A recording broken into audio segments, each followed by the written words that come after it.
런던의 본드 스트리트는 세계에서 가장 화려한 럭셔리 쇼핑의 중심지였다.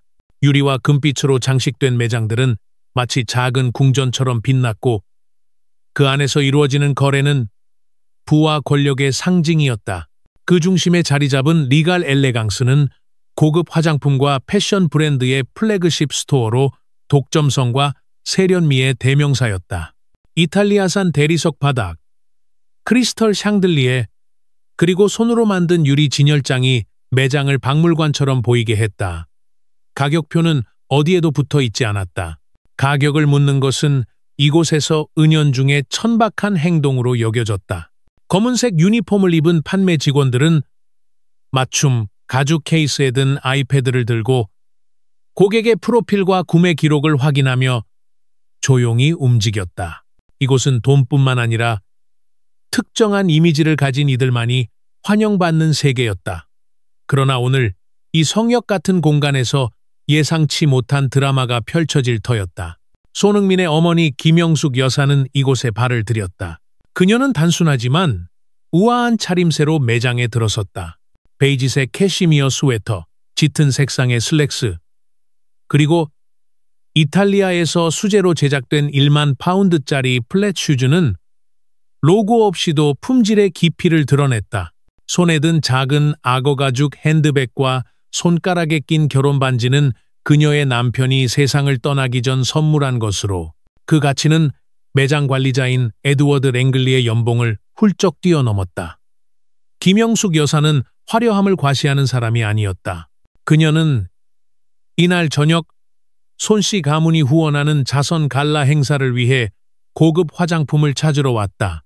이 행사는 이민자 가정의 아이들에게 장학금을 제공하는 자리로 그녀가 직접 기획한 5만 파운드짜리 만찬이었다. 그녀는 화장품 성분에 대해 꼼꼼히 연구한 후 이곳에 한정판 컬렉션을 구매하려 했지만 매장에 들어선 순간부터 그녀는 보이지 않는 존재로 취급받았다. 김영숙 여사가 유리문을 밀고 들어서자 도어맨은 무례하게 문을 열어주며 그녀와 눈을 마주치지 않았다. 매장 안은 고급스러운 상업의 조용한 소음으로 가득했다. 판매 직원들은 고객들 사이를 오가며 개인화된 서비스를 제공했지만 김영숙 여사에게는 단 한 명도 다가오지 않았다. 그녀가 입구 근처에서 잠시 멈춰서서 매장의 분위기를 살피는 동안 3명의 다른 고객이 들어왔다. 첫 번째는 에르메스 백을 든 금발의 영국 귀부인으로 직원이 즉시 호손 부인, 다시 뵙게 되어 영광입니다. 라며 샴페인을 대접하며 맞이했다.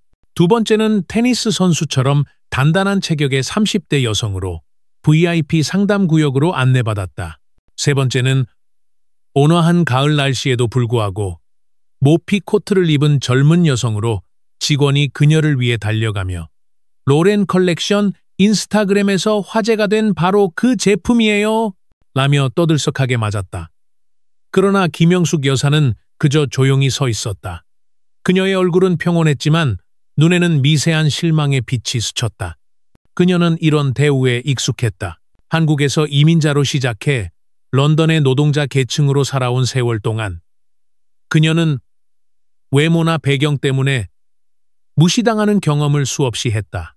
하지만 그녀는 그런 순간에도 품위를 잃지 않았다.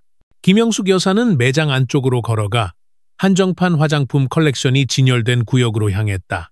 이 컬렉션은 손으로 만든 유리 용기에 담긴 6피스 세트로 전 세계 100세트 한정으로 판매되며 가격은 1만 파운드에 달했다.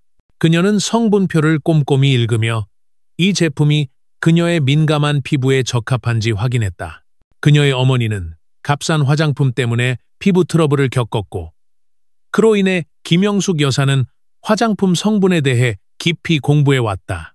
그녀가 유리 용기를 살피며 메모를 적으려던 순간 뒤에서 차가운 기운이 느껴졌다. 그녀가 고개를 돌리자 매장 관리자인 에드워드 랭글리가 서 있었다. 그는 키가 크고 은빛 머리를 깔끔하게 빗어 넘긴 남자였다. 그의 맞춤 양복은 날렵한 몸에 완벽히 맞았고 푸른 눈은 즉각적인 경멸을 드러냈다.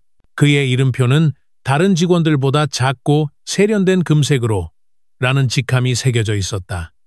그의 입꼬리는 미소를 띄었지만 그 미소는 눈까지 닿지 않았다. 도와드릴까요? 그는 물었다. 하지만 그 질문은 도움의 제안이 아니라 명령에 가까웠다. 여긴 관광객이 구경하는 박물관이 아닙니다. 그의 말은 마치 독극물처럼 공기 중에 떠다녔다. 김영숙 여사는 고개를 살짝 기울이며 침착하게 대답했다. 이 한정판 컬렉션에 관심이 있습니다. 오늘 저녁 행사에 사용할 세럼을 찾고 있거든요. 그녀의 목소리는 부드럽고 선율 같았지만 단단한 자신감이 깃들어 있었다. 그러나 에드워드는 그녀의 말을 믿지 않는 듯 눈을 가늘게 떴다. 그는 그녀를 위아래로 훑어보며 그녀의 로고 없는 옷차림과 단순한 외모를 평가했다. 그의 시선은 잠시 그녀의 결혼 반지에 머물렀지만 곧 그것이 값비싼 물건일 리 없다고 단정짓는 듯했다. 이 제품들은 상당한 투자가 필요합니다. 그는 투자라는 단어를 강조하며 마치 그녀가 큰 숫자의 개념을 이해하지 못하는 아이인 양 말했다. 신분증이나 소득증명을 보여주실 수 있나요? 최근에 특정 부류의 사람들이 물건을 만지기만 하고 구매할 의사 없이 매장에 들어오는 일이 많아서요. 당신도 그런 사람처럼 보이네요. 특정 부류라는 말은 명백한 편견을 담고 있었다. 매장 안은 이제 더 조용해졌다. 몇몇 고객이 고개를 돌려 이 장면을 지켜봤고 일부는 스마트폰을 꺼내 촬영을 시작했다. 김영숙 여사는 잠시 숨을 고르며 대답했다. 쇼핑할 때 소득증명서를 들고 다니지 않습니다. 그녀의 목소리는 여전히 침착했지만 미세한 날카로움이 묻어났다. 그리고 다른 고객들에게도 은행 계좌를 보여달라고 요구하지 않는 것 같군요. 그녀는 고개를 살짝 돌려 VIP 구역을 가리켰다. 그곳에서는 모피 코트를 입은 젊은 여성이 직원의 안내를 받으며 샴페인을 마시고 있었다. 에드워드의 얼굴이 굳어졌다. 그의 가식적인 예의는 균열을 드러냈고 그 아래 숨겨진 경멸이 스며 나왔다. 그는 한 발짝 다가서며 목소리를 낮췄지만 그 말투는 더 날카로웠다. 솔직히 말합시다. 그는 말했다.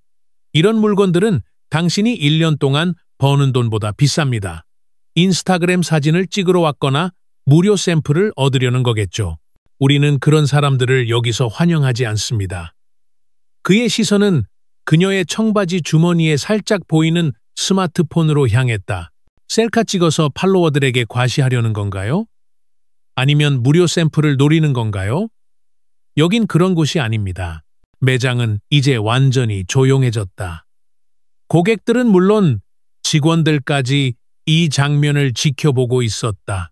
일부는 불편한 표정을 지었고 다른 일부는 외부인을 내쫓는 모습을 즐기는 듯했다. 젊은 판매 직원 아마라는 동료에게 속삭였다. 이건 잘못됐어. 저분이 뭘 잘못했는데? 하지만 그녀의 동료는 고개를 저으며 쉿! 에드워드 말에 반대하지 말라고 경고했다. 김영숙 여사는 여전히 침착했다. 그녀의 눈에는 분노나 두려움이 아닌 상황을 분석하는 날카로운 빛이 있었다. 그녀의 머릿속에서는 이미 여러 선택지가 스쳐 지나갔다. 조용히 떠날 것인가? 본사에 항의할 것인가? 아니면 이곳에서 바로 물건을 구매해 그들의 편견을 깨부술 것인가? 하지만 그녀는 더 큰 원칙이 걸려 있음을 알았다. 기본적인 존중을 받기 위해 왜 자신이 가치를 증명해야 하는가? 사실 그녀는 차분하지만 또렷하게 말했다. 저는 이 한정판 컬렉션 전체를 구매할 계획이었습니다. 6개 제품, 세금을 포함해 약 1만 2천 파운드 정도죠. 그녀는 잠시 말을 멈추고 계산을 확인하는 듯했다. 에드워드는 그 말을 듣고 웃음을 터뜨렸다. 진심 어린 웃음이 아니라 상대를 조롱하는 잔인한 웃음이었다. 그는 과장된 동작으로 매장을 둘러보며 말했다. 물론이죠. 당연히 그럴 겁니다. 그의 목소리는 모두가 들을 수 있을 만큼 컸고 그녀를 농담의 소재로 만들려는 의도가 명백했다. 그는 손을 들어보안 요원들을 불렀다. 여기 또 한 명의 관광객이 시간을 낭비하고 있군요. 처리해 주세요. 2명의 건장한 보안 요원, 모두 6피트가 넘는 키에 검은색 정장과 이어피스를 착용한 이들이 매장 양쪽에서 다가왔다. 그들은 김영숙 여사를 위협적인 존재로 간주하듯 그녀를 향해 걸어왔다. 저를 만지지 마세요. 그녀는 단호하게 말했다. 그녀의 목소리에는 보드룸에서 결정을 내릴 때의 권위가 담겨 있었다. 스스로 나갈게요. 하지만 그들은 그녀의 존엄을 존중할 생각이 없었다. 각자 그녀의 팔을 잡아 거의 바닥에서 들어올리며 출구로 끌고 갔다. 그들의 손가락은 그녀의 캐시미어, 스웨터 소매를 파고들었고 그녀는 럭셔리 진열장을 지나 고객들이 만들어낸 수치에 통로를 걸었다. 일부 고객은 시선을 피했고 다른 이들은 여전히 전화기를 들고 이 장면을 녹화했다. 이 모든 것은 공공연한 굴욕으로 설계된 스펙터클이었다. 다른 이들에게 경고를 주기 위한 쇼였다. 유리문을 통해 본드 스트리트의 보도로 밀려난 김영숙 여사는 잠시 비틀거렸지만 곧 균형을 잡았다. 그녀는 천천히 스웨터를 매만지고 주름 하나 없는 청바지를 정리하며 깊은 숨을 들이쉬었다. 그녀의 어깨는 곧게 펴졌고 자세는 완벽했다. 그녀는 가방에서 스마트폰을 꺼내들었다. 매장의 거대한 유리창 너머 에드워드 랭글리와 그의 직원들은 그녀가 택시를 부르거나 친구에게 전화해 이 굴욕적인 순간을 털어놓을 거라 기대하며 지켜봤다. 어쩌면 그들은 그녀가 눈물을 흘리거나 화를 내며 매장을 향해 소리 지르기를 바랐을지도 모른다. 하지만 김영숙 여사는 그들에게 그런 만족감을 주지 않았다. 그녀는 전화기를 귀에 대고 떨리는 목소리로 말했다. 흥민아. 그녀는 아들 손흥민에게 전화하며 말했다. 그 떨림은 두려움이나 굴욕이 아니라 부당함을 목격한 이의 통제된 분노였다. 방금 무슨 일이 있었는지 믿지 못할 거야. 유리창 뒤에서 에드워드는 팔짱을 끼고 조롱 섞인 미소를 지으며 그녀를 바라봤다. 그는 자신이 이 독점적인 공간의 황제라 믿으며 부적격자를 내쫓은 것에 만족했다. 그러나 그는 몰랐다. 그가 방금 굴욕을 준 여성이 누구인지, 그리고 그녀의 아들이 누구인지. 손흥민은 단순한 축구 스타가 아니었다. 그는 글로벌 브랜드였고 억만장자들과 정치인들과 어깨를 나란히 하는 인물이었다. 무엇보다 그는 어머니를 누구보다 사랑하는 아들이었다. 에드워드 랭글리는 자신이 방금 어떤 실수를 저질렀는지 그리고 그것이 어떤 결과를 초래할지 전혀 알지 못했다. 김영숙 여사는 전화기에 대고 말을 이었다. 괜찮아. 그냥 좀 흔들렸을 뿐이야. 섣불리 행동하지 마. 그녀는 잠시 듣다가 매장을 한번 돌아봤다. 에드워드는 여전히 팔짱을 낀 채 마치 제국을 다스리는 황제처럼 서 있었다. 그래, 자기야. 그녀는 부드럽게 말했다. 리갈 엘레강스.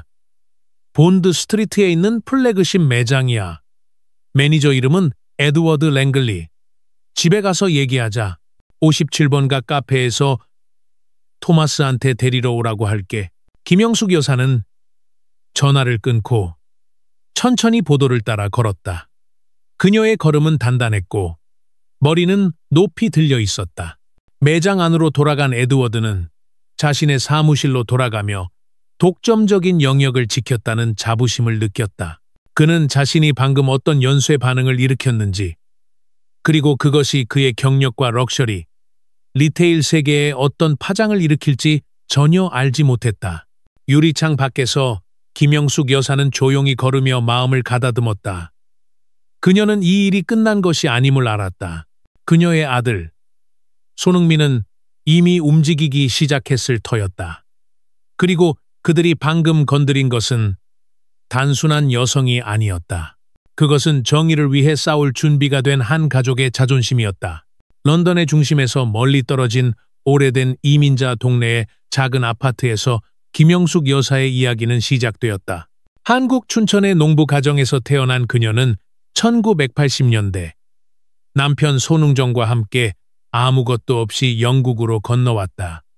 그들의 삶은 결코 쉽지 않았다. 손웅정은 트럭 운전사로 새벽부터 밤늦게까지 일했고 김영숙은 호텔 청소부로 하루 종일 허리를 숙인 채 일했다.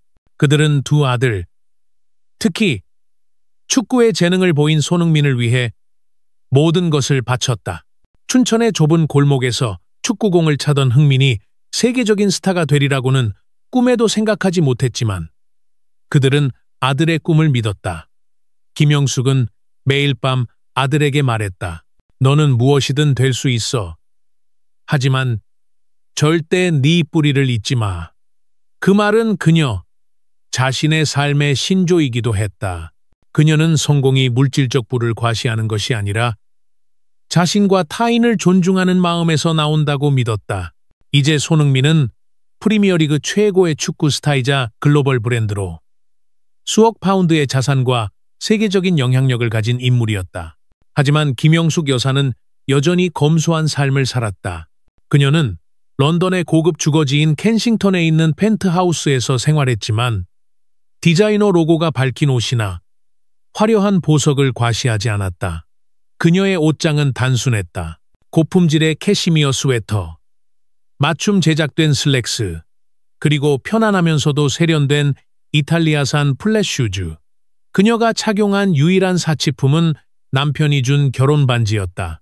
다이아몬드가 밝힌 그 반지는 에드워드 랭글리의 5년 연봉을 합친 것보다 비쌌지만 그녀는 그것을 자랑하기 위해 낀 것이 아니었다. 그것은 그녀의 사랑, 희생, 그리고 가족의 여정을 상징하는 물건이었다.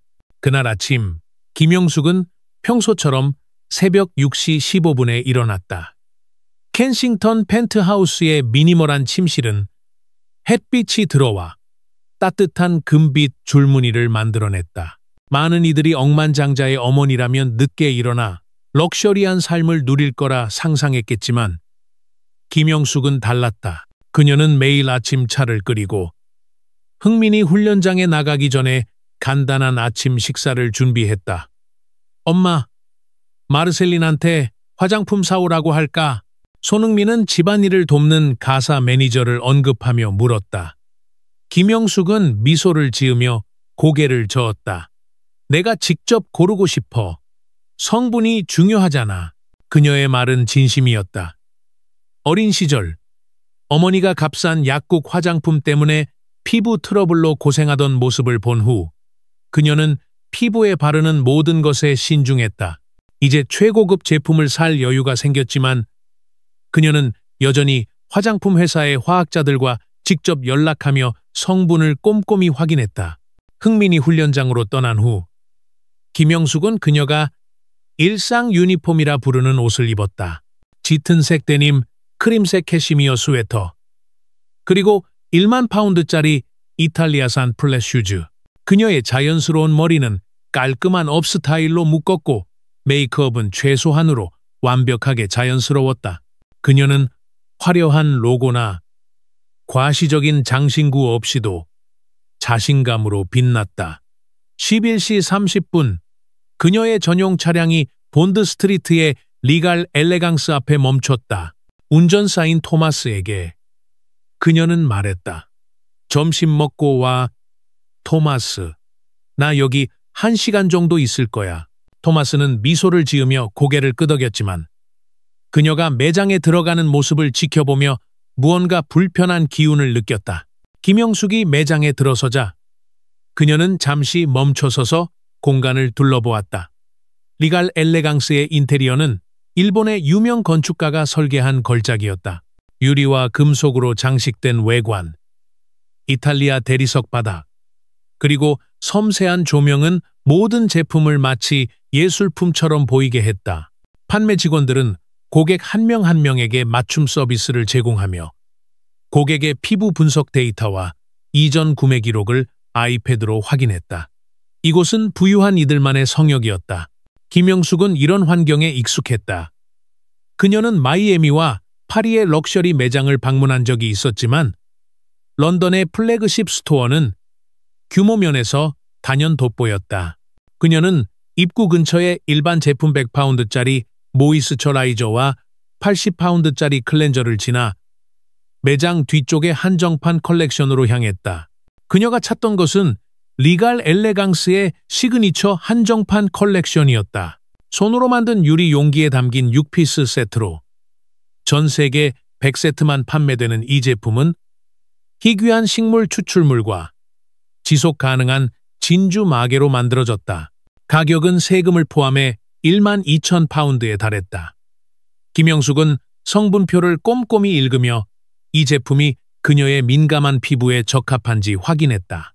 그녀는 화학자들과 나눈 대화를 떠올리며 특정 성분이 피부에 어떤 영향을 미칠지 분석했다. 그녀가 메모를 꺼내 적으려던 순간 뒤에서 누군가 다가오는 기척이 느껴졌다. 그것은 도움을 주려는 판매 직원의 따뜻한 접근이 아니었다. 차갑고 침입하는 듯한 기운이었다. 그녀가 고개를 돌리자 에드워드 랭글리가 서 있었다. 그의 차가운 푸른 눈은 그녀를 즉시 평가했고 그의 입꼬리는 미소를 띄었지만 그 미소는 전혀 따뜻하지 않았다. 도와드릴까요? 그는 다시 물었다. 하지만 이번에는 그 질문이 더 날카로웠다. 이곳은 관광객이 구경하는 곳이 아닙니다. 김영숙은 그의 말에 잠시 멈칫했지만 곧 평정을 되찾았다. 이 한정판 컬렉션에 관심이 있습니다. 그녀는 말했다. 오늘 저녁 행사에 사용할 세럼을 찾고 있어요. 그녀의 목소리는 침착했고 그녀의 태도는 이곳에 속해 있는 사람의 자신감을 드러냈다. 하지만 에드워드는 그녀의 말을 믿지 않았다. 그는 그녀의 옷차림 로고 없는 스웨터와 청바지를 훑어보며 그녀가 이곳의 고객이 될 자격이 없다고 단정했다. 이 제품들은 상당히 비쌉니다. 그는 말했다. 그의 목소리는 마치 그녀가 돈의 개념을 이해하지 못하는 사람인 양 느리게 말했다. 소득증명이나 신분증을 보여주실 수 있나요? 우리는 물건을 만지고 사진만 찍으려는 사람들을 자주 겪거든요. 그의 말은 노골적이었다. 당신 같은 사람이라는 뉘앙스가 공기 중에 떠다녔다. 김영숙은 잠시 숨을 고르며 대답했다. 저는 쇼핑할 때 소득증명서를 들고 다니지 않습니다. 그녀는 말했다. 그리고 다른 고객들에게도 그런 요구를 하지 않는 것 같군요. 그녀는 VIP 구역을 가리켰다. 그곳에서는 한 젊은 여성이 직원의 안내를 받으며 샴페인을 마시고 있었다. 에드워드의 얼굴은 단단히 굳어졌다. 그는 더 가까이 다가서며 목소리를 낮췄다. 솔직히 말씀드리죠. 그는 말했다. 당신 같은 사람들은 여기서 물건을 살 돈이 없어요. 인스타그램에 올릴 사진을 찍으러 왔거나 무료 샘플을 얻으려는 거겠죠. 우리는 그런 사람들을 환영하지 않습니다. 그의 말은 날카로운 칼처럼 그녀를 찌르려는 의도였다. 매장은 이제 완전히 조용해졌다. 고객들은 물론 직원들까지 이 장면을 지켜보고 있었다. 젊은 판매 직원 아마라는 동료에게 속삭였다. 이건 터무니없어. 저분이 뭘 잘못했는데? 하지만 그녀의 동료는 그녀를 조용히 시켰다. 김영숙은 여전히 침착했다. 그녀의 눈에는 분노나 두려움이 아니라 상황을 분석하는 날카로운 빛이 있었다. 그녀는 이 순간을 어떻게 다룰지 빠르게 생각했다. 조용히 떠날 것인가? 본사에 항의할 것인가?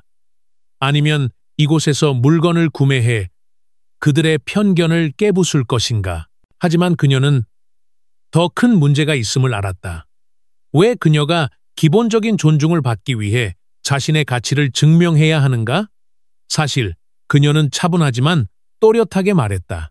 저는 이 컬렉션 전체를 구매할 계획이었습니다.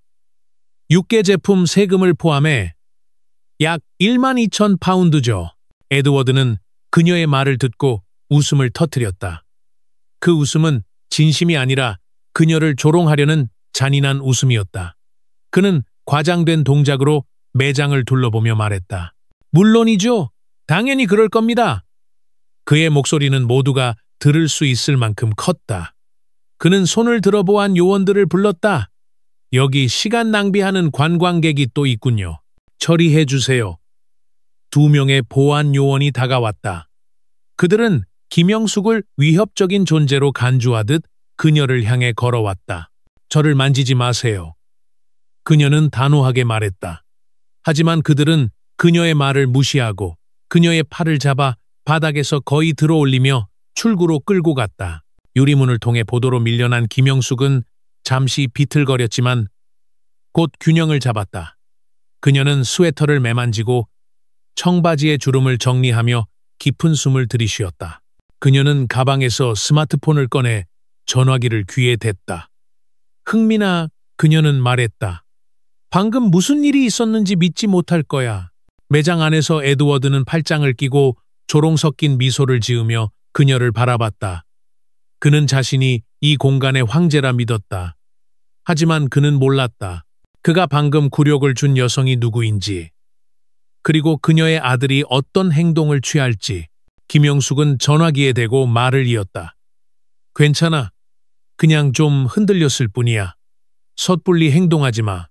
그녀는 잠시 듣다가 매장을 한번 돌아봤다. 그래, 자기야. 리갈 엘레강스. 본드 스트리트에 있는 플래그십 매장이야.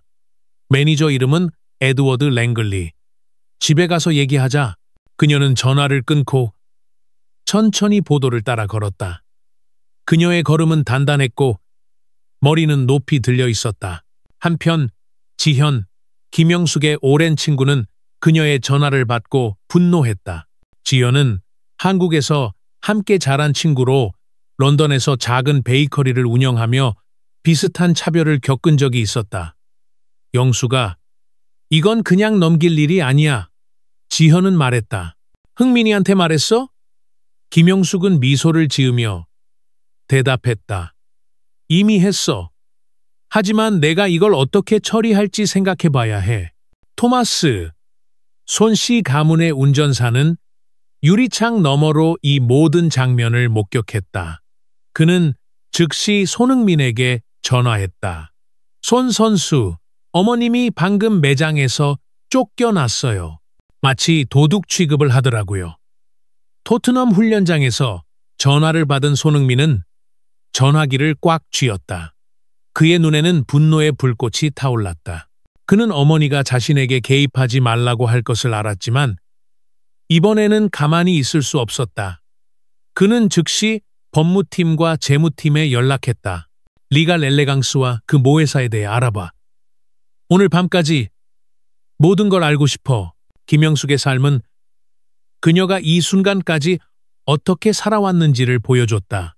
그녀는 이민자로서, 어머니로서, 그리고 이제는 세계적인 스타의 어머니로서 수많은 도전을 극복해왔다. 하지만 그녀는 결코 자신의 뿌리를 잊지 않았다. 그녀의 품위와 단호함은 그녀가 누구인지, 그리고 그녀가 어떤 가치를 지키는지 보여줬다. 그리고 이제 그녀의 아들 손흥민은 그 가치를 지키기 위해 움직이기 시작했다. 본드 스트리트의 아침은 언제나처럼 화려했다. 럭셔리 매장들이 줄지어 선거리는 부유한 관광객과 바쁜 경영진, 그리고 런던의 일상을 장식하는 사람들로 북적였다. 그러나 오늘 리갈 엘레강스 앞에는 전례 없는 장관이 펼쳐질 터였다. 정확히 오전 9시 58분, 매장이 문을 열기 2분 전, 거대한 흑연색 롤스로이스 팬텀 한 대가 매장 앞에 멈춰섰다. 이 차는 단순한 고급 차량이 아니었다. 연장형 모델로 만다린 가죽 인테리어가 돋보이는 1년 대기 리스트가 기본인 독점적인 차량이었다. 곧이어 동일한 모델의 두 번째 롤스로이스가 뒤에 멈췄다. 그리고 그 뒤를 이어 검은색 에스컬레이드 SUV 내 대가 완벽한 동기화로 도착해 반원을 그리며 차량들을 둘러쌌다. 이건 단순한 도착이 아니었다. 이것은 선언이었다. 군중이 멈춰서서 구경하기 시작했고 스마트폰이 꺼내졌다. 본드 스트리트의 공기가 긴장감으로 떨렸다. 첫 번째, 롤스로이스에서 손흥민이 내렸다. 그는 회색 수색으로 맞춤 제작된 수트를 입고 있었지만 과시적이지 않은 세련된 차림이었다. 그의 눈은 경기장에서 페널티킥을 준비할 때처럼 날카로웠다. 그의 곁에는 어머니 김영숙 여사가 함께였다. 어제의 캐주얼한 옷차림은 사라지고 오늘 그녀는 새하얀 실크 팬츠 수트를 입고 있었다. 아침 햇살을 받아 반짝이는 그 옷은 그녀의 단단한 자신감을 더욱 돋보이게 했다. 그녀의 자연스러운 머리는 금빛 핀으로 장식된 우아한 업스타일로 정리되었고 화려한 주얼리나 로고는 없었다. 그녀의 존재 자체가 권위를 발산했다. 두 번째, 롤스로이스에서는 손흥민의 법무팀 리더인 마틴 셔먼이 내렸다. 그는 날카로운 이목구비와 차가운 눈빛을 가진 남자로 손씨 가문의 금융제국을 관리하는 핵심 인물이었다. SUV에서는 손 엔터프라이즈 로고가 새겨진 가죽 포트폴리오를 든 10명의 법률 및 재무 전문가들이 내렸다. 이들은 아침 식사 전에 억 단위 거래를 성사시키는 사람들이었다. 그들의 표정은 마치 체스판 위에서 전략적으로 배치된 말처럼 단호했다. 매장 안에서는 직원들이 창가로 몰려들어 이 장면을 지켜보고 있었다. 매장은 아직 문을 열지 않았지만 판매 직원들은 진열장을 정리하는 척하며 불안한 눈길로 밖을 훔쳐봤다. 젊은 직원 아마라는 동료에게 속삭였다. 저게 손흥민 아니야? 프리미어리그 스타? 그녀의 동료는 고개를 저으며 말했다. 그럴 리 없어. 여기 왜 오겠어? 하지만 그들의 대화는 곧 중단되었다. 어제 김영숙 여사가 보안 요원들에게 끌려나가는 영상이 직원들 사이에 단체 채팅방에서 돌았고 그녀가 단순한 고객이 아닐지도 모른다는 소문이 퍼져 있었다. 일부는 그 소문을 터무니없다고 일축했지만 다른 이들은 잠 못 이루며 불안에 떨었다. 이제 손흥민의 모습을 확인한 순간 그들의 두려움은 현실로 변했다. 매장 관리자 에드워드 랭글리는 소란을 듣고 사무실에서 나왔다. 그는 넷째 단추까지 채운 맞춤 셔츠의 타이를 매만지며 VIP 고객을 맞이할 때 쓰는 연습된 미소를 지었다. 그는 셀러브리티와 비즈니스, 거물들을 상대해본 경험이 있었다. 이곳은 그의 왕국이었고 그는 통제력을 유지할 자신이 있었다. 모두 제자리로! 그는 날카롭게 지시했다. 누구든지 간에 그들은 여전히 고객이야. 하지만 그의 자신감은 곧 흔들릴 터였다. 젊은 직원 아마라가 조심스럽게 다가가 말했다. 랭글리 씨, 저분이 손흥민 같아요. 그 억만장자 축구 선수. 에드워드는 그녀를 단칼에 끊었다. 내가 누군지 아는 줄 알아. 아마라. 이제 내 자리로 돌아가. 하지만 그의 표정은 그가 정말로 상황을 파악하지 못했음을 드러냈다. 정확히 오전 10시. 매장 문이 열렸다. 김영숙 여사가 먼저 들어섰다. 그녀의 발걸음은 침착했고 이탈리아산 힐이 대리석 바닥에 닿으며 또렷한 소리를 냈다. 매장은 순간적으로 조용해졌다. 손흥민이 그녀 뒤를 따랐고 그의 존재감은 공간을 압도했다. 이어서 법무팀과 재무팀이 체스말처럼 전략적으로 매장 곳곳에 자리 잡았다. 에드워드는 커피잔을 떨어뜨렸다. 안 돼. 그는 속삭였다. 그의 얼굴은 핏기가 사라졌다. 이럴 리 없어. 하지만 현실이었다. 어제 그가 보안 요원들에게 끌어내라고 지시했던 여성이 지금 그의 앞에 서 있었다. 그리고 그녀의 곁에는 세계적인 축구 스타이자 억만장자인 손흥민이 있었다. 에드워드는 억지로 미소를 지으며 앞으로 나섰다. 리갈 엘레강스에 오신 것을 환영합니다. 그는 목소리가 살짝 갈라지며 말했다. 손 선수님, 이렇게 뵙게 되어 영광입니다. 그는 손을 내밀었지만 손흥민은 그 손을 무시했다. 대신 그는 차가운 눈빛으로 에드워드를 직시했다. 어제 당신은 제 어머니를 만났죠. 그는 말했다. 그의 목소리는 낮았지만 강철 같은 단호함이 담겨 있었다. 당신은 어머니가 여기서 물건을 살 돈이 없다고 생각했어요. 당신은 틀렸습니다. 에드워드의 미소가 무너졌다. 그는 김영숙 여사와 손흥민을 번갈아 보며 상황을 재빨리 파악하려 했다. 그의 머릿속은 혼란으로 가득 찼다. 손 부인. 그는 말을 더듬었다. 그건 오해였습니다.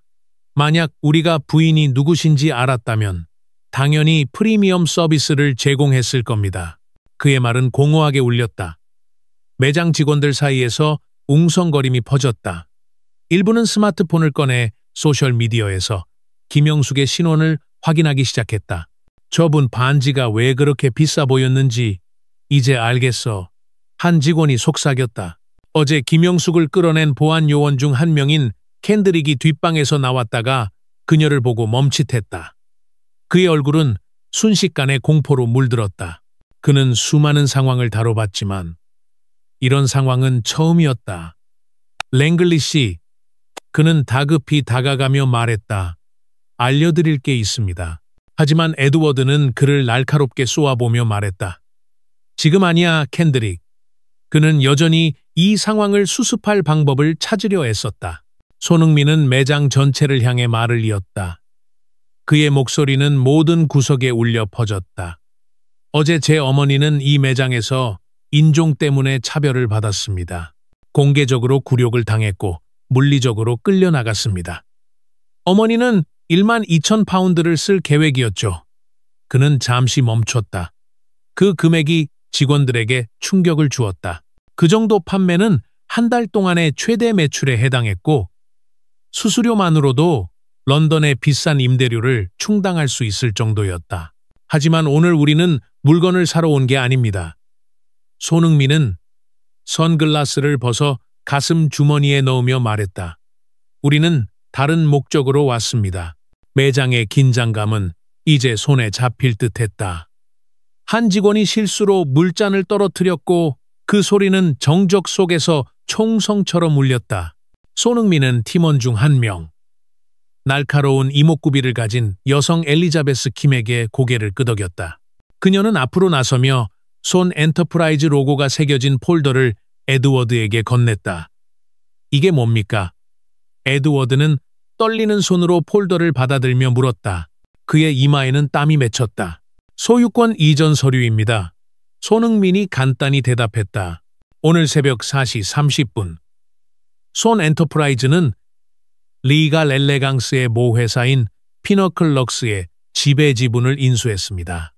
매장은 순간적으로 얼어붙었다. 배경 음악마저 멈춘 듯했다. 에드워드는 말을 잃고 서류를 뒤적였다. 그의 손은 떨렸고 그의 얼굴은 마치 누군가가 그의 세계의 기반을 무너뜨린 듯 창백해졌다. 이건 불가능해요. 그는 속삭였다. 리갈 엘레강스는 전 세계 50개 매장을 운영합니다. 브랜드 가치는 10억 파운드가 넘어요. 이 사회가 절대... 엘리자베스가 그의 말을 끊었다. 이 사회는 선택의 여지가 없었습니다. 우리는 밤새 거래를 통해 65%의 지분을 확보했습니다. 이 사회는 30분 전에 통보받았습니다. 손흥민은 미소를 지었지만 그 미소에는 따뜻함이 없었다. 랭글리 씨, 저는 500개 매장을 살 수도 있었습니다. 당신의 회사는 제 자산의 2%도 안 됩니다. 그의 말은 매장 전체에 파문을 일으켰다. 직원들은 더 이상 고객을 마주하고 있는 것이 아니었다. 그들은 자신들의 행동을 직접 목격한 새로운 주인을 마주하고 있었다.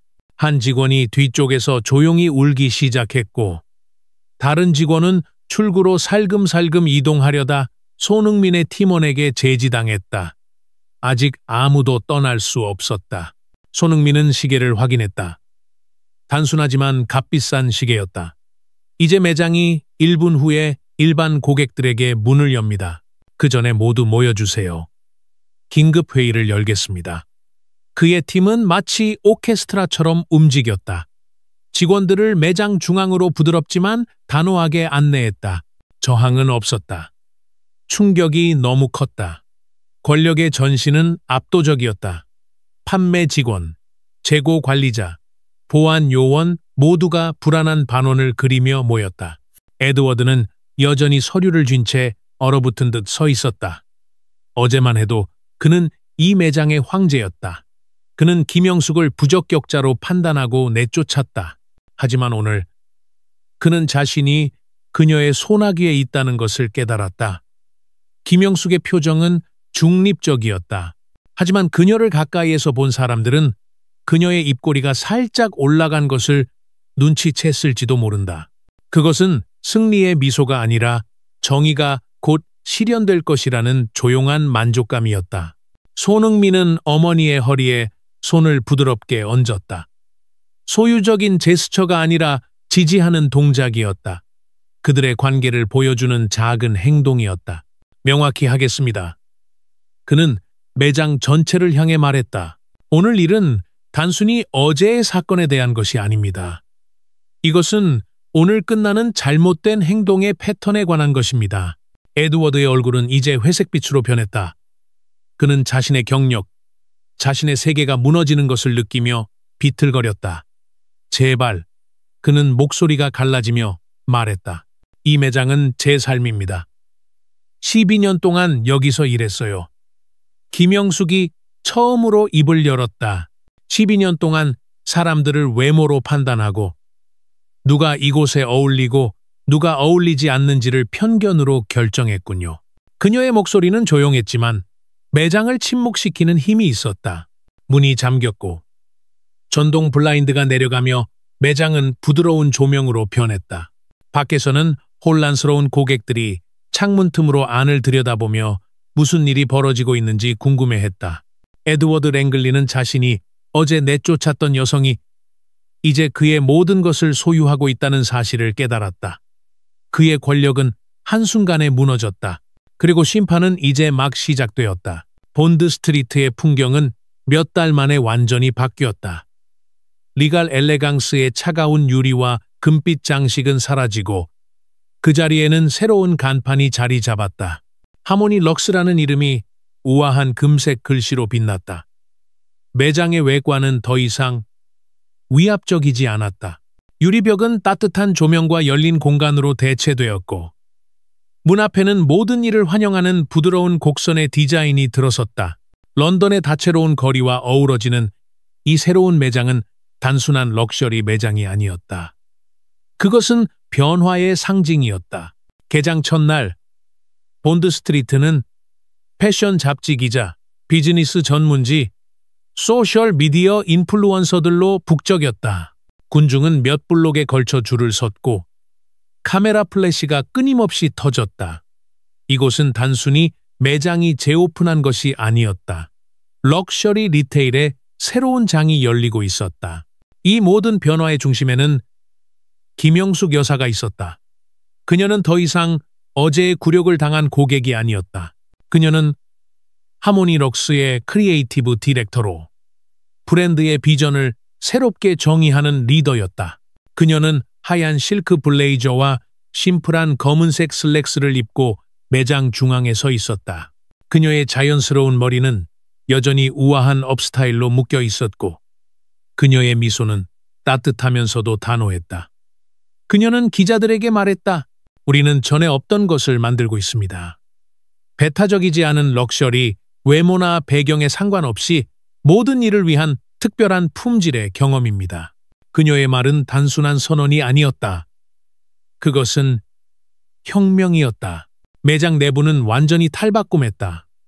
차갑고 요새 같은 진열장은 사라지고 고객이 쉽게 접근할 수 있는 오픈형 디스플레이로 바뀌었다. 가격표는 명확히 표시되었다. 여전히 고가의 제품들이었지만 더 이상 가격을 숨기는 것은 천박한 일이 아니었다. 직원들은 런던의 다문화적 다양성을 반영했다. 다양한 인종, 연령, 체형의 사람들이 검은색 유니폼 대신 따뜻한 베이지와 네이비 톤의 유니폼을 입고 있었다. 그들의 이름표에는 이름뿐만 아니라 그들이 구사하는 언어가 적혀 있어 국제적인 고객들과 즉각적인 연결을 만들어냈다. 매장은 더 이상 배타적인 성역이 아니었다. 그것은 모두를 위한 공간이었다.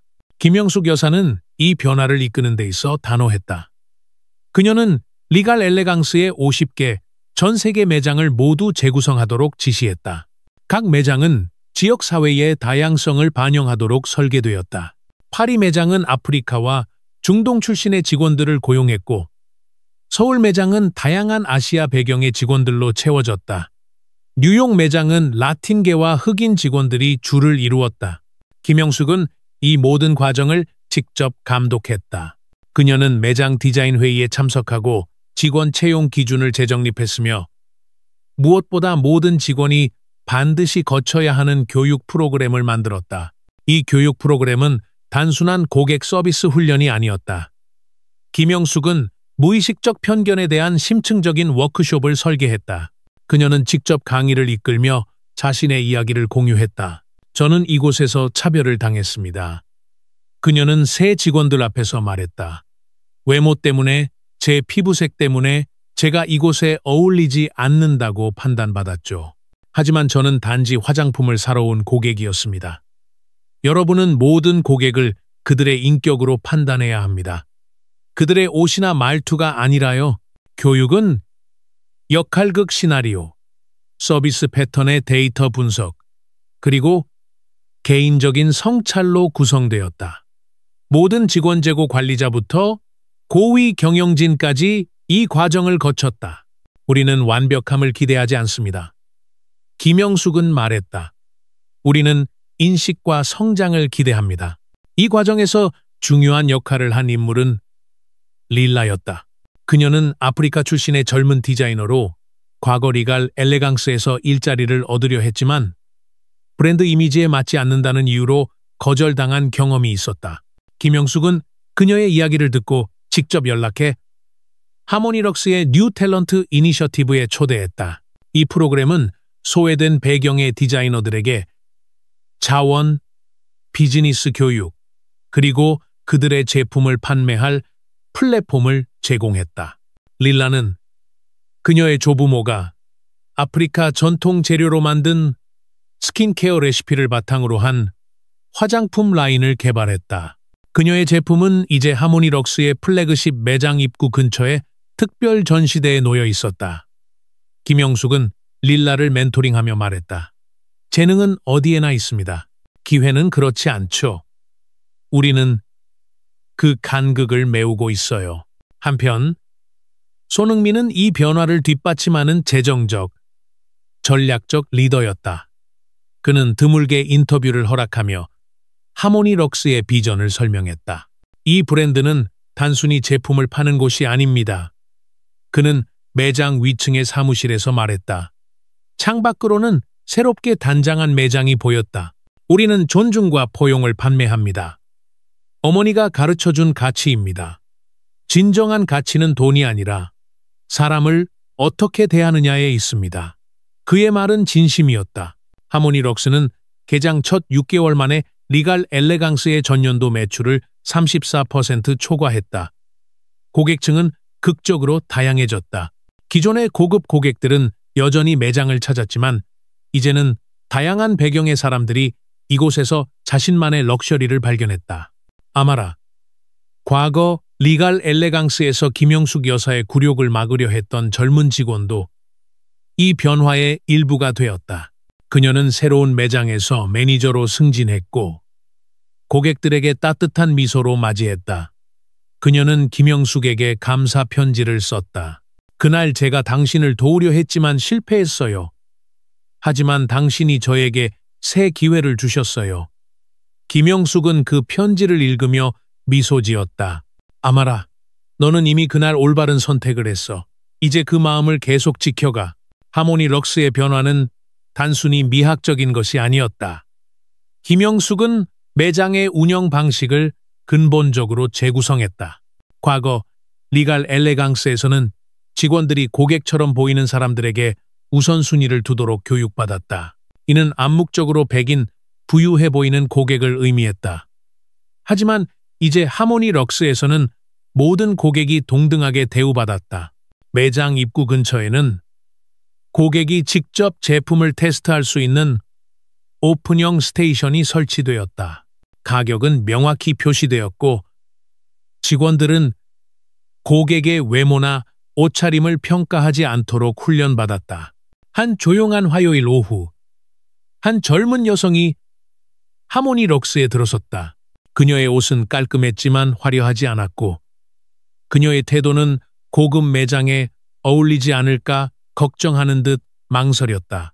과거 리갈 엘레강스였다면 그녀는 무시당하거나 의심스러운 눈초리를 받았을 것이다. 하지만 오늘 직원 한 명이 따뜻하게 다가가 말했다. 이 세럼을 추천드려요. 피부톤에 정말 잘 맞을 거예요. 샘플로 테스트해 보시겠어요? 그 젊은 여성은 미소를 지으며 고개를 끄덕였다. 김영숙은 멀리서 이 장면을 지켜보며 미소 지었다. 그녀는 그 젊은 여성에게 다가가 말했다. 이 세럼이 제 피부를 바꿔놨어요. 구매하기 전에 꼭 테스트해보세요. 그들의 대화는 단순한 판매가 아니었다.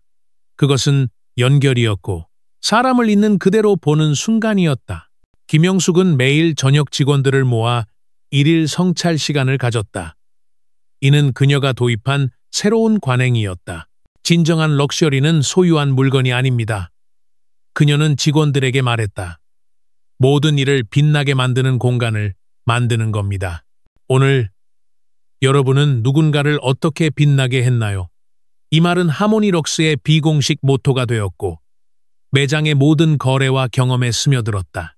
한편 런던 외곽의 한할인 화장품 매장에서는 에드워드 랭글리가 붉은색 조끼를 입고 일하고 있었다. 과거 리갈 엘레강스의 오만한 매니저였던 그는 이제 고객들에게 공손히 샘플을 제안하며 일했다. 이 파운데이션은 깊은 피부톤에 잘 맞습니다. 그는 젊은 흑인 여성 고객에게 말했다. 그의 목소리는 더 이상 거만하지 않았다. 그의 이야기는 리테일 업계에서 경고의 전설이 되었다. 외모로 사람을 판단한 대가는 그의 경력을 무너뜨렸다.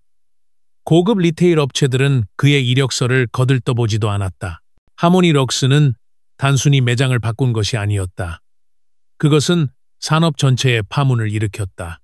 경쟁 브랜드들은 직원 다양성을 늘리고 배타적인 관행을 제고하기 시작했다.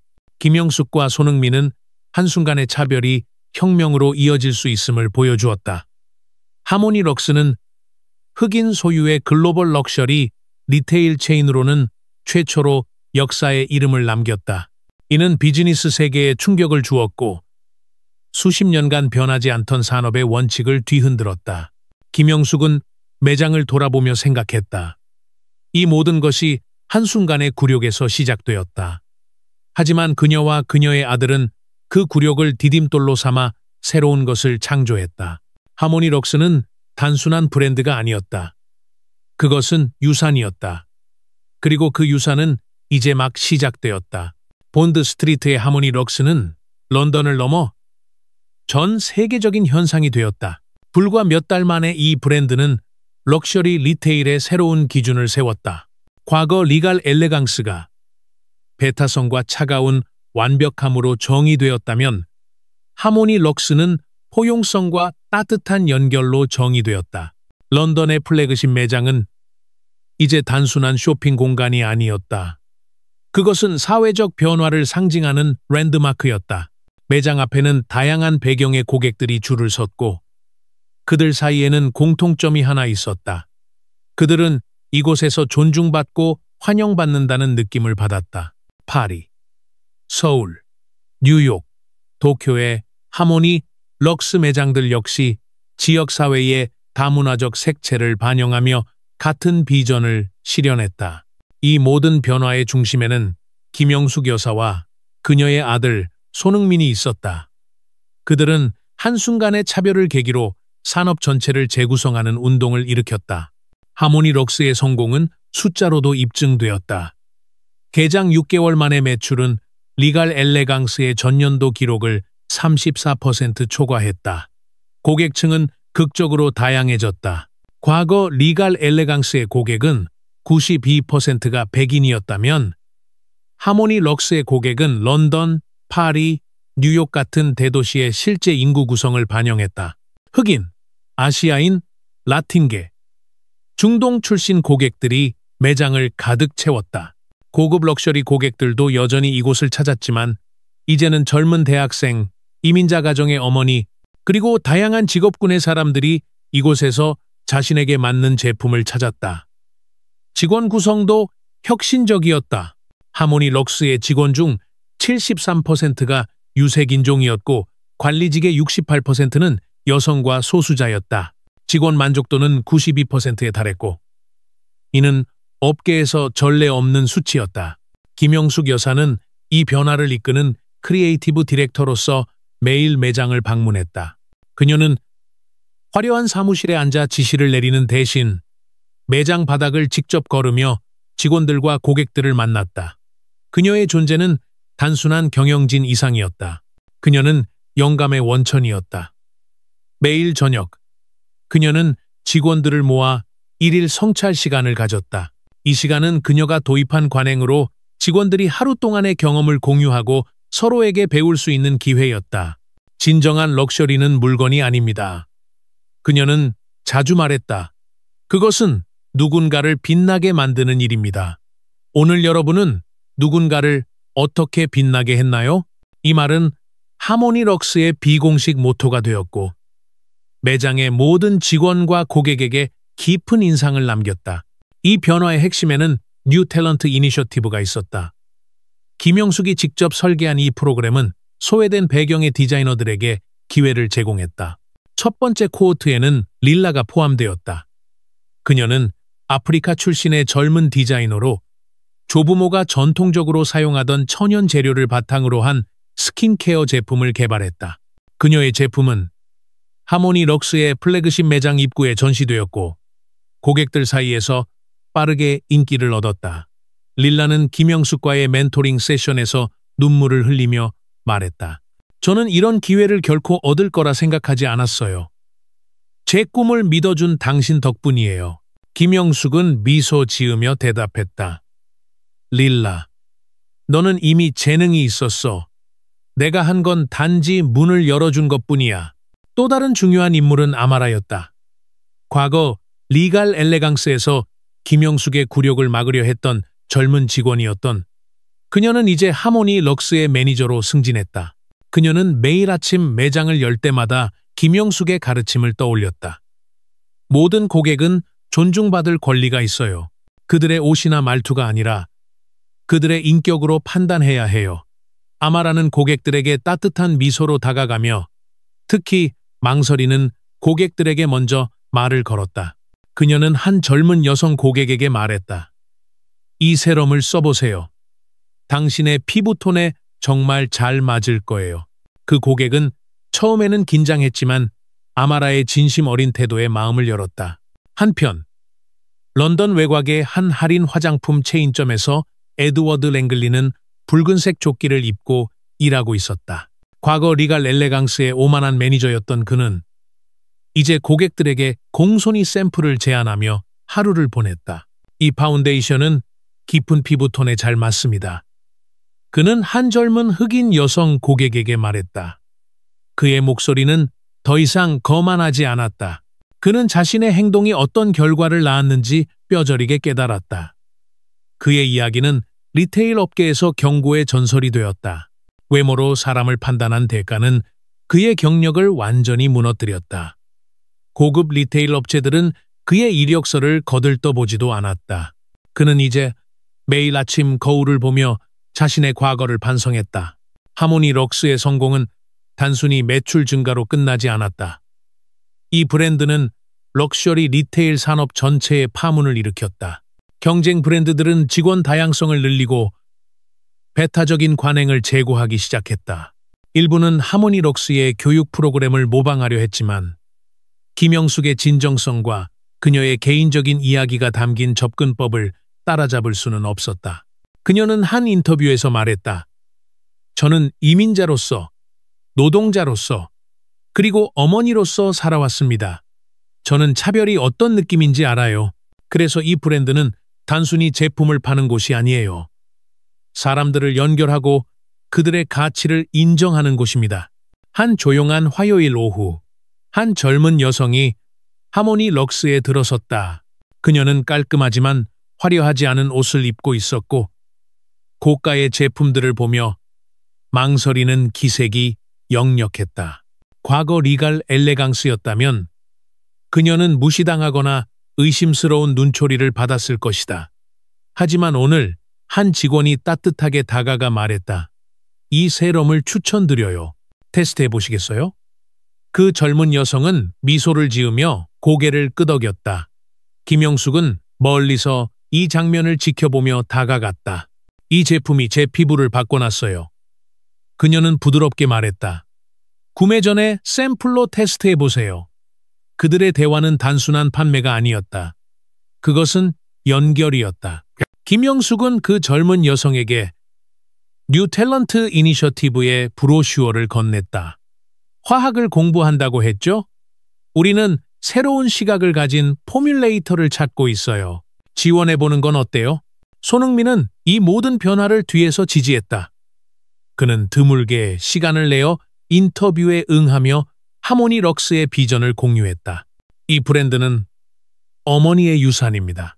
그는 말했다. 그리고 저의 약속이죠. 우리는 럭셔리가 배타적이어야 한다는 오래된 개념을 깨고 있습니다. 포용적인 럭셔리가 더 윤리적일 뿐만 아니라 더 수익성 있다는 걸 증명했어요. 그의 말은 데이터로 뒷받침되었다. 하모니 럭스는 흑인 소유의 글로벌 럭셔리 리테일 체인으로는 최초로 역사에 이름을 남겼다. 이는 비즈니스 세계에 충격을 주었고 수십 년간 변하지 않던 산업의 원칙을 뒤흔들었다. 매장은 이제 단순한 판매 공간이 아니었다. 그것은 커뮤니티의 중심지였다.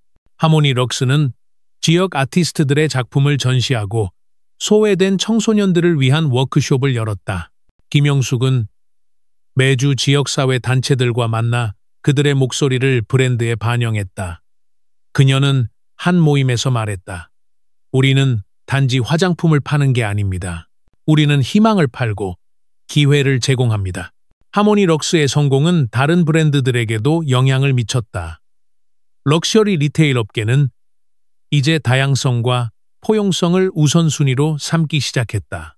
경쟁사들은 직원 교육 프로그램을 강화하고 고객 서비스 기준을 재정립했다. 하지만 하모니 럭스의 진정성은 따라잡기 어려웠다. 김영숙의 개인적인 경험, 그녀의 겸손함과 단호함은 이 브랜드를 단순한 비즈니스를 넘어선 무언가로 만들었다. 마지막으로 한 저녁 매장이 문을 닫을 준비를 하며 김영숙은 직원들을 모았다. 그녀는 그들에게 물었다. 오늘 여러분은 누군가를 어떻게 빛나게 했나요? 한 직원이 말했다. 오늘 한 고객이 처음으로 자신에게 맞는 파운데이션을 찾았다고 울었어요. 그녀는 늘 럭셔리 매장에서 무시당했다고 했지만 오늘은 특별하다고 느꼈다고 했어요. 김영숙은 미소 지으며 고개를 끄덕였다. 그게 바로 우리가 하는 일입니다. 한순간의 차별에서 시작된 이 이야기는 이제 전 세계적인 운동으로 번졌다. 하모니 럭스는 단순히 매장을 바꾼 것이 아니었다. 그것은 럭셔리라는 개념을 재정의했고 정의가 단순히 잘못에 대한 처벌이 아니라 더 나은 세상을 만드는 것임을 보여주었다. 김영숙과 손흥민은 그들의 유산을 통해 포용이 단지 옳은 일이 아니라 현명한 비즈니스라는 것을 증명했다.